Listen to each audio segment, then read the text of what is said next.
Работниците, членовите на синдикатот и левичарите кои се противат на непопуларниот план на претседателот Емануел Макрон за зголемување на старосната граница за пензионирање на 64 години, маршираа денеска во градовите ширум Франција во последната демонстрација на незадоволство пред донесувањето на конечната одлука.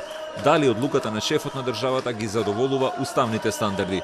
Во Париз демонстрантите се собираа во метрото со кое се упатија до Авеню Монтањ, познат по своите луксузни бутици. Потоа тие мирно влегаа во париското седиште на луксузниот конгломерат ЛВМХ, формиран со соединувањето на модниот джин Луи Витон, производителот на најпознатиот шампање во светот Moet и Шандон, и на коњакот Хенеси. Собственик на овој конгломерат на луксузни производи е Бернар Арно, кој со богатство од 244 милиарди долари во април оваа година се стекна со статусот на најбогат човек на планетата. За синдикалците решението на наводните дупки во буџетот се едноставни, како и пораката до десничарот Макрон. Оданочи ги милиардерите, а не нивните работници. Nous dit qu'il manque de l'argent pour financer la sécurité sociale et les retraites, eh bien rien que LVMH en une année peut réduire tous les trous de la sécurité sociale sur plusieurs années. Donc voilà, tout simplement, on vient dire de l'argent, il y en a dans les poches du patronat. Ici, c'est le très grand patronat. On ne parle pas des petits patrons de PME, on parle de milliardaires qui sont milliardaires à souhait. Donc une des solutions pour financer notre système de retraite, c'est une meilleure répartition des richesses et c'est de taper dans les caisses des milliardaires.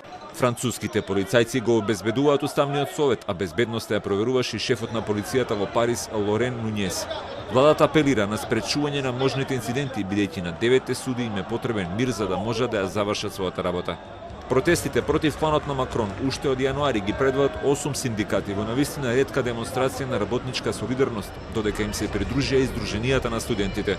Демонстрантите се надеваат дека масовноста на денешните протести ќе изврши силен притисок врз владата и уставните суди, кои треба да се произнесат за текстот на планот за пензиските реформи. Критичарите ја оспоруваат одлуката на владата да го смести планот за реформа на пензискиот систем во буџетот, со што значително го забрзува легислативниот процес. Одлуката на владата да го избегне гласањето во парламентот со користење на овие посебни уставни овластувања дополнително ги разжести демонстрантите. Сите испитувања на јавното мислење недвосмислено покажуваат дека францускиот народ е против пензиската реформа на Макрон.